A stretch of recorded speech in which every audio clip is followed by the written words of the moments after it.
టైంలో ఉన్న ఏరియర్స్ 3,000 రూపాయలు కూడా కలిపి 7,000 రూపాయల పెన్షన్ ఇవ్వటం జరిగింది. కానీ 8 నెలల అధికారంలో ఉన్న కాంగ్రెస్ ప్రభుత్వం ఈ రాష్ట్రంలో ఉన్నటువంటి బడుగులకు ఇవ్వాల్సినటువంటి బక్కజీవులకు ఇవ్వాల్సినటువంటి 2,000 పెన్షన్ని దాటేస్తూ ఉంది. 4,000 రూపాయలు చేయలే.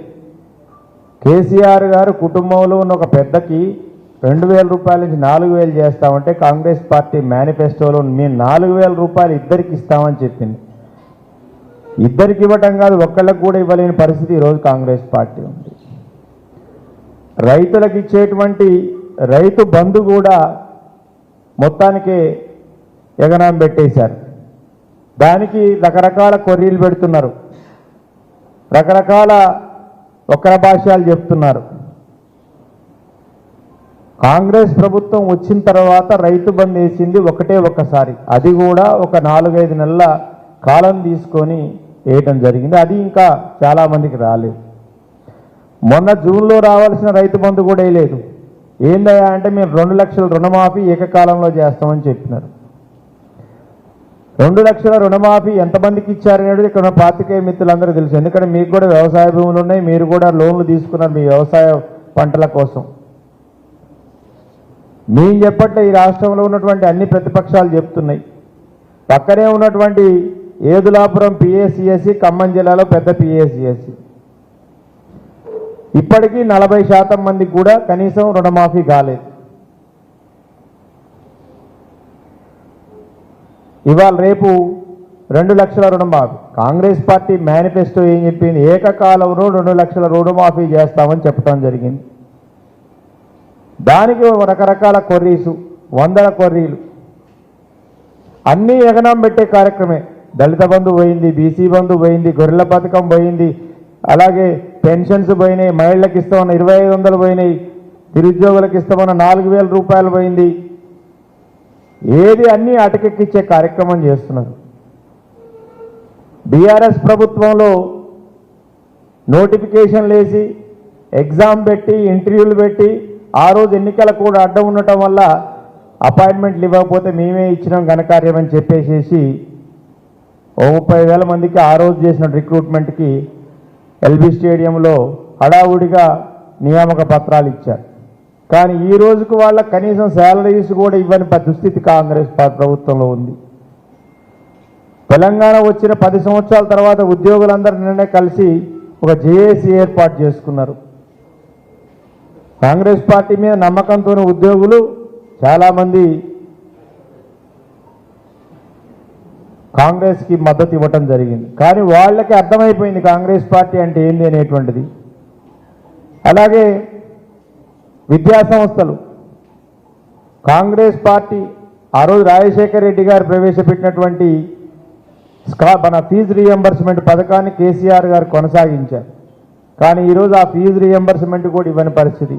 ప్రత్యేకించి ఆర్థికంగా వెనుకబడ్డటువంటి ఎస్సీ, ఎస్టీ, బీసీ, మైనార్టీ విద్యార్థులు దీనివల్ల నష్టపోతున్నారు.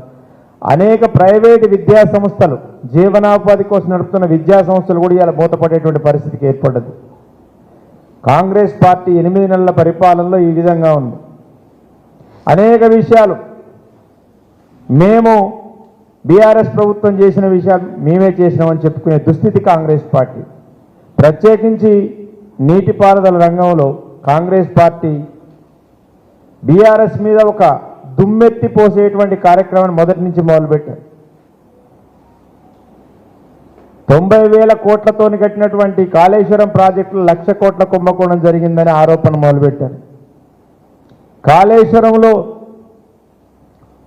ఒక పిల్లర్ కుంగిపోతే దాన్ని ఏదో ప్రపంచంలో ఒక భూకంపం వచ్చినట్టు, ఒక సునామీ వచ్చినట్టు ఒక కాగ్వాల మొదలుపెట్టేసి ఆ కాళేశ్వరం ఉండదు, కాళేశ్వరం కమిషన్ల కోసం కట్టారు, కాళేశ్వరం వరదొస్తే కొట్టకపోద్ది మొదలుపెట్టారు. మరి మేము అందరం పర్యటన చేసినాం. 10 లక్షల క్యూసెక్కుల నీరు అదే కాళేశ్వరం నుంచి ప్రవహించింది. మరి కాళేశ్వరం ఆడికి పోలేదు కదా. మేము అందరం డిమాండ్ చేసినాక నీళ్లు వస్తున్నాయని ఆ నీళ్లను ఎత్తిపోయింది అని చెప్పి, అసలు కాళేశ్వరం పనికిరాదు, అది ఒక వేస్ట్ ప్రాజెక్టు, వృధా ప్రాజెక్ట్ అని చెప్పేసేసి కాంగ్రెస్ పార్టీ నాయకులు రాష్ట్ర నలుమూలలో ఒక కాకిగోలు చేశారు. కానీ చివరికి ఏమైంది? ఆ ప్రాజెక్టు నీళ్ళే ఇవాళ ఎత్తిపోస్తున్నారు. సెంట్రల్ డ్యామ్ సేఫ్టీ అథారిటీ వాళ్ళు కూడా రిపోర్ట్ ఇచ్చారు, గవర్నమెంట్ దగ్గరే ఉంది. డ్యామ్కి ఏమి ఇబ్బంది లేదు, ఆ పిల్లలు మరమ్మతు చేసుకోవచ్చని. మరి ఇవాళ దాని గురించి మళ్ళీ మాట్లాడరు. అక్కడి నుంచే ఇప్పుడు నీళ్లు ఎత్తిపోసేసి మొత్తం హైదరాబాద్ వరకు తీసుకొస్తున్నారు నీళ్లు. రంగనాయక సాగర్ నింపడానికి అవే నీళ్లు వాడుతున్నారు, కొండపోచమ్మ దానికి అదే నీళ్లు వాడుతున్నారు. ఇవాళ హైదరాబాద్కు మంచినీటి కోసం కూడా అదే గోదావరి జలాలని తీసుకొని వస్తారు, కృష్ణా జలాలు తీసుకురావడం వాటర్.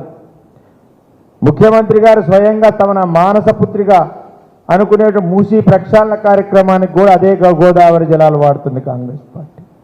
అంటే కాంగ్రెస్ పార్టీ చెప్పేది ఒకటి, చేసేది ఒకటి. మొన్న ఒక నాయకుడు కౌన్సిల్లో మాట్లాడుతూ కేసీఆర్ గారి ఆయాంలో 1 ఎకరానికి కూడా నీళ్ళు రాలేదు అని చెప్పి వాళ్ళు పెట్టాడు. మేము అడిగాం, మీరు అది నిరూపిస్తే మేము రాజీనామా చేస్తాం, మీరు నిరూపించకపోతే మీరు రాజీనామా చేయండి అని అంటే వెనక్కి వెళ్ళిపోయారు. 45 లక్షల మెట్రిక్ టన్నులు ఉత్పత్తి అయ్యేటువంటి ధాన్యం 3 కోట్ల మెట్రిక్ టన్నులకు ఎట్లా పోయింది? నేను చెప్పే గణాంకాలు కాదు, బీఆర్ఎస్ పార్టీ గణాంకాలు కాదు, అది ప్రభుత్వ గణాంకాలు చెప్తున్నాయి. ఇలా ధాన్యం ఉత్పత్తిలో తెలంగాణ రాష్ట్రం భారతదేశంలో టాప్ 5లో ఉందనేది చెప్తుంది. అంటే మేము చెప్పట్లే కదా, మేము దొంగ లెక్కలు రాయట్లేదు. ఇది సివిల్ సప్లైస్ డిపార్ట్మెంట్ వాళ్ళు, అగ్రికల్చర్ డిపార్ట్మెంట్ వాళ్ళు ఇచ్చే నివేదికలు ఇవి. మీరిచ్చిన హామీలు నెరవేర్చలేవరు, ఆ హామీలు నెరవేర్చడానికి మీకు ఇబ్బందిగా ఉంది, మీరు చేయలేవరు. రాష్ట్రంలో అసలు ప్రభుత్వం ఉందా లేదా అనేటువంటి పరిస్థితి ఈరోజు ఉంది. ఇప్పుడు కొత్తగా తెలంగాణ రాష్ట్రం వచ్చిన తర్వాత మన జిల్లాకు సంబంధించి అనేక సందర్భాల్లో చెప్పాం. మొట్టమొదటి ప్రాజెక్టు నీటిపారుదల ప్రాజెక్టు భక్తరామదాస్ కట్టాము, రికార్డ్ టైంలో కట్టాము. ఆ కట్టినటువంటి వ్యక్తి ఆ రోజు మంత్రిగా ఉండు, ఈరోజు కాంగ్రెస్ ప్రభుత్వంలో కూడా మంత్రిగా ఉన్నాడు.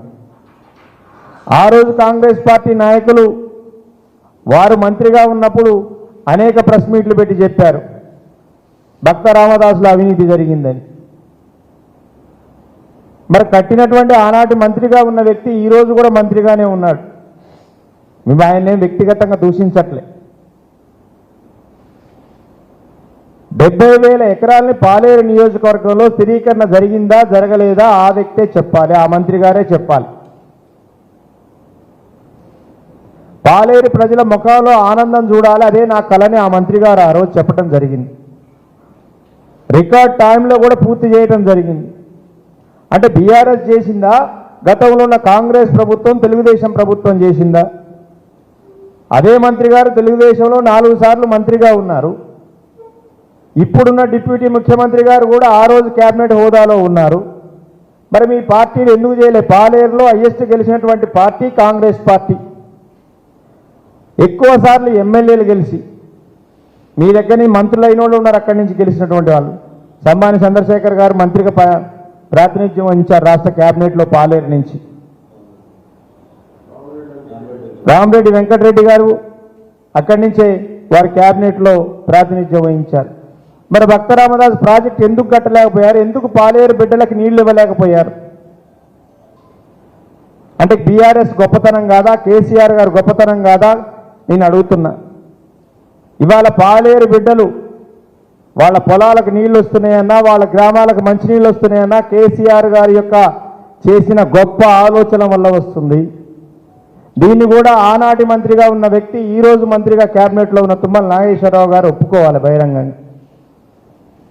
ఆ రాజకీయాలు ఉండొచ్చు పోవచ్చు,